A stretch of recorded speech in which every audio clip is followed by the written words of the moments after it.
President William Ruto says his administration will stop judicial impunity by corrupt judicial officers at all costs. In yet another ominous speech, this time specifically targeting the judiciary, the president said beneficiaries of Graft had teamed up with corrupt judicial officers to deny Kenyans development.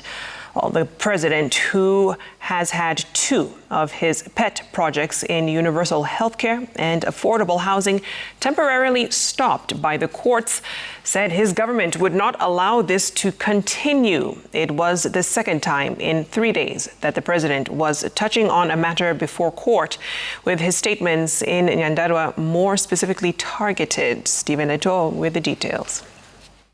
Having launched a tirade against his perceived opponents a few hours to the new year on Sunday, President William Ruto today picked up from where he left, saying his government will not allow beneficiaries of corruption to stop projects meant to benefit Kenyans. Our judiciary will respect you, but judicial impunity by corrupt judicial officers must stop in Kenya. And despite his confessed respect for the judiciary, the head of state did not hold back on discussing issues that are substantively before court and where his administration has recently taken knocks with regard to the affordable housing project and universal healthcare ambitions. Ati watu wachache, wawili watatu, wameenda kotini, wakahongana kotini, mpango hiyo ikasimamishwa. Barabara ikasimamishwa, universal health coverage inasimamishwa, mambo ya housing inasimamishwa. Lazima tuulizane, lazima tuwe na mjadala.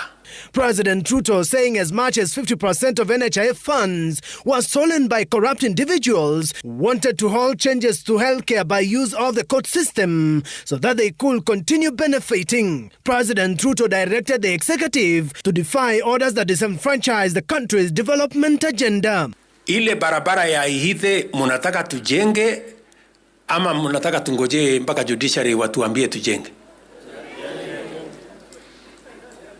Judiciary wanasema tusijenge. Munataka tujenge, nijenge hiyo barabara ama tungoje hao watu?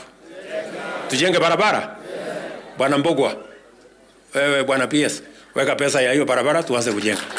The president's allies in the legislature were with him in the onslaught against the judiciary. Let me ask our judicial officers not to allow themselves to be used by the cartels that are sabotaging the housing program, the program to ensure that all Kenyans access universal health coverage. Mr. President, focus on your work.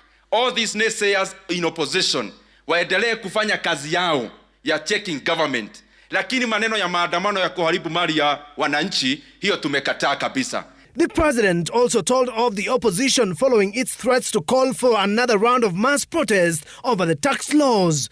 Badala ya kusumbua wananchi na kulete fujo na kulete vita, ambieni hawa wananchi mpango yenu tofauti na yetu ni gani?